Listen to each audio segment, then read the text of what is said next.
Selamat sore. Sore Pak Komang, apa kabar? Apa kabar nih? Ya, walaupun hitungan jam masih sore, tapi Heeh. sudah cukup gelap. Ini Bapak ini sedang melamun tadi atau lagi nyari inspirasi atau lagi nyari Pak Ilham, Pak? Sedang mencari Pak Ilham, ketemunya inspirasi, Pak. Bersyukurlah. Di sini memang pemandangannya indah ya. Coba kita perhatiin ya, Pak ya. Ya, ya, Itu di kejauhan tuh sepertinya pemandangan di San Francisco cuma tanpa jembatan ya, Pak ya. ya, ya. Tanpa Golden Gate. Ini ada hutan cantik sekali di sini, masih asri. Hutan lindung, Iya, hutan lindung. Di sini juga ada villa, villa ya yang bermodel glamping begitu ya. villa berbentuk keong, Bentuk tapi untuk keong. glamping, ya. Ya. Glamour camping. Nah, contohnya ini nih, ada lampu cantik sekali. Kira-kira kamarnya di tempat ini adalah seperti ini. Mungkin kamar lain juga seperti ini.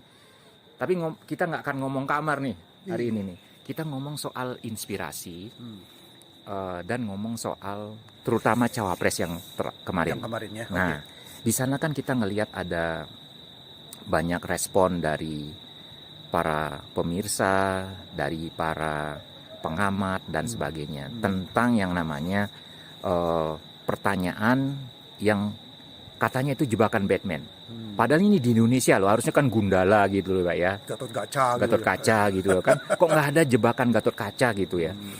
Terlepas daripada itu, kaitannya dengan pilihan yang akan kita ambil, seperti halnya memilih jodoh gitu Pak ya. Apakah penting itu yang namanya memperlihatkan, melihat perilaku gitu loh Pak? Ya jelaslah bahwa segala sesuatu itu orang diam pun sebetulnya sudah perilaku. Ya. Ya dia sedang bertindak diam gitu ya. Nah apalagi kalau yang pimpinan yang kita pilih itu adalah pimpinan negara, pasti kita akan lihat bahkan dia cara jalan pun diamati, ya cara menyapa diamati, turun mobil diamati. Jadi perilaku untuk orang-orang yang semakin ke puncak, semakin ke atas, perilaku kecil itu juga akan menjadi bagian pengamatan. Cara makan nanti akan diamati, cara duduk diamati gitu loh. Cara salaman diamati, bahkan mungkin sedang berfoto pun bisa diamati itu. Ngomong-ngomong soal foto, sekarang orang ya kalau orang terkenal gitu ya, itu malah diikuti oleh kamera. Walau misalnya dengan kamera profesional, bisa dengan smartphone gitu. Nah itu kan membuat orang jadi harus hati-hati dong kalau dengan perilakunya gitu Pak. Betul. Karena apalagi kalau sudah menjadi public figure ya. Ya. Dalam pengertian public figure itu udah nggak boleh salah lah. Ya zero mistake loh ya. Nanti kita main ke mistake lah ya. Gitu ya. Dia nggak boleh ada yang salahnya. Udah mesti perfect. Kecuali ya hal yang manusiawi barangkali ya. Manusiawi yang bisa ditoleran. Kadang-kadang walaupun manusiawi, kadang-kadang nggak bisa ditoleran untuk seorang public figure. Contohnya mungkin mengucapkan kata-kata yang sedikit keras saja atau sedikit menyinggung Atau itu jadi nyeleneh omongan gitu. jadi omongan ya. Padahal kalau kita bicara orang-orang bawah gitu, orang-orang masyarakat itu omongan-omongan di Surabaya ya pakai jian titik gitu ya. Di Wah, Malang misalnya. Iya Malang orang Ya. Atau di Singaraja seperti di Bali kan orang cespleng kalau ngomong di sana. Iya, itu kan nggak masalah. Iya. Tapi begitu yang bicara adalah public figure, wah itu Atau politisi gitu ya. ya politisi juga. Kalau politisi ini yang punya nama lah ya. Kalau Berarti udah jadi public figure dia. oh, ya. Nah, kemudian kan gini, kaitannya dengan debat cawapres kemarin atau capres sebelumnya gitu kan, orang akan menilai juga bukan hanya visi misi yang disampaikan atau isi debatnya atau substansinya, tapi kenapa banyak orang memperhatikan dari segi gayanya, sikapnya atau gesturnya. Mungkin Bapak bilang sebagai behavior atau sikapnya pada saat itu. Kenapa gitu? itu yang lebih dominan ya daripada isinya gitu? Gini loh, ketika ngomongin visi misi, saya yakin di tes 2 menit kemudian orang yang dengar tuh tanya tolong diulang apa yang dikatakan tuh nggak inget semua loh. Oh, Pasti nggak inget apa yang dikatakan tadi oleh cawapres atau capres tadi gitu ya. Nggak inget, nggak bisa niru. seperti itu. Oh, Karena parah juga kalau omongannya. gitu ya. Karena apa? Orang memang kemampuan menyerap itu bukan karena teks, bukan karena kata-kata, tetapi karena visual. Visual. Karena visual. Nah, ketika debat kemarin yang kita lihat kan sebetulnya visualnya, ya lihat gayanya ngomong, kemudian perilakunya, actionnya gitu, itu yang akan terekam. Contoh, saya ngasih contoh begini ya. Ketika kita bicara tentang sebuah teks, saya ngasih tanda ya, umpamanya Toyota ya, Toyota gitu. Kemudian ketika tulisan itu muncul, apa yang diingat oleh Anda?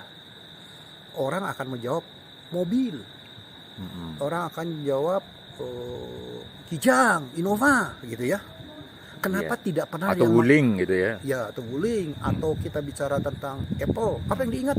Tulisan, yang diingat Apple itu adalah komputer. HP-nya yang smart gitu. iPhone, Samsung gitu ya. Itu artinya apa? Dia sedang memvisualisasikan gambar kan, bentuk HP-nya gitu kan. Ya. Tapi nggak pernah tertulis atau terjawab. Itu terdiri dari A, P, P, L, E. Itu namanya T, O, Y, O, T, A. Iya. Jadi visual itu lebih penting ya. Jadi kalau begitu mempengaruhi juga dong bagaimana kaitan visual itu dengan sikap ketika seseorang menentukan jodohnya, entah itu calon istri atau calon suami. Kaitannya tuh ada nggak? Kan visual itu adalah refleksi tindakan dari behavior gitu ya. Jadi visual itu kan tindakan behavior. Nah, tindakan atau action itu kan muncul gara-gara apa yang ada di dalam pikiran. Iya. Kemudian menjadi sebuah refleksi tindakannya gitu ya. Setelah ditimbang-timbang oleh hati, menyetujui dan sebagainya. Iya. Sama ketika kita bicara kalau memperdalam memahami dan memperdalam ilmu grafologi. Ilmu apa lagi nih? Ilmu tulisan tangan. Iya. Nah, kenapa orang bisa membaca karakter seseorang dari tulisan tangan? Gitu. Nah, karena apa? Karena apa yang ada di pikiran, kemudian apa yang ada di pikiran, kemudian melalui sebuah perintah dari otak turun ke tangan, kemudian menjadi sebuah catatan tulisan. Kita baca tulisan itu. Jadi tulisan itu adalah karya dari pikiran otak. Jadi ketika pikiran kita ruwet, maka efeknya tulisan akan muncul tulisan yang bisa salah ruwet. Pilih calon istri, calon suami dong kalau gitu, Pak. Bisa berantakan dong nantinya. Nah, cuman saya biasanya ngasih workshop tentang grafologi. Kebanyakan pesertanya adalah orang sudah menikah. Jadi artinya apa? Udah, jangan diperpanjang ya. Karena kalau diperpanjang nanti bisa cerai di tengah jalan. Iya, jangan dong, ya kan. Malah harus diperbaiki dong ya. Kok bini gue begini ya gitu. Ternyata gitu kan. Kamu ketahuan kan begitu jadinya. Tapi kan jangan sampai mereka bercerai lah. Iya. Enggak, akhirnya akan menjadi bahan sebuah analisa. Waduh, kelakuan istri saya kayak gini loh. Kelakuan suami saya kayak gini loh. Baru ingat sekarang. Cuman udah kadung nikah kan. Iya. Coba kalau lagi pacaran, bisa nggak jadi itu putus pacar. Ya gitu ya. Jadi kesimpulannya bahwa kalau kita menentukan pilihan, entah itu jodoh atau calon pemimpin, apalagi pemimpin negara, banyak hal yang harus kita pertimbangkan ya Pak ya. Betul. Ya, pertimbangan yang sebetulnya yang umum-umum, walaupun nanti muncul ke dalam hal yang detail dan sangat detail gitu ya. Yang umum-umum kan yang pasti biasanya track record, itu kan umum ya. Bagaimana reputasi dia sebelumnya. Kedua juga bagaimana dia berperilaku di dalam berkomunikasi dengan lingkungan atau sekitar. Itu kan bagian daripada yang bisa kita lihat gitu ya. Kemudian tiga, kita lihat bagaimana dengan family-nya, situasi seperti apa. Itu kan mudah dilihat gitu. Sedangkan hal-hal yang lain kan agak sulit, kecuali kita ketahui ketika dia sudah bertindak keluar orisinilnya gitu ya. Yang dulu kita tidak pantau sekarang keluar gitu. Nah, itu bisa terjadi. Aslinya baru ketahuan kemudian, bukannya kemarin-kemarin ya. Bisa jadi karena kemarin-kemarin tidak menghadapi sebuah kesulitan yang sangat berat. Sehingga dia masih bisa berperilaku ya bermain drama, berperilaku masih oke. Ketika mendapatkan pressure, tekanan berat sekali, maka bisa saja muncullah yang sikap-sikap, attitude yang paling dalam itu, rohnya itu bisa keluar. Nah, itu originalnya itu. Nah, saran Bapak ini kepada generasi Z khususnya maupun generasi milenial dalam menentukan pilihan apapun itu, entah itu pemimpin atau dalam memilih karir nantinya ya, atau calon istri, calon suami, tipsnya yang paling sederhana kira-kira apa Pak? Jangan mencari yang sempurna. karena kesempurnaan milik Gusti Allah gitu. Carilah yang sepadan dengan kita, karena begini, ketika saya mencari yang lebih baik, lebih ini, terus ngaca diri dong, apakah saya juga seideal itu? Kalau dari kacamata dari sana ya, dari seberang, bisa jadi kita lebih bopeng daripada dia gitu. Ternyata gitu. Iya. Nah, inilah bincang-bincang yang sersan ya, serius tapi santai dengan pemandangan yang sangat indah. Theater by Night. Thank you, Pak. Oke, bye-bye.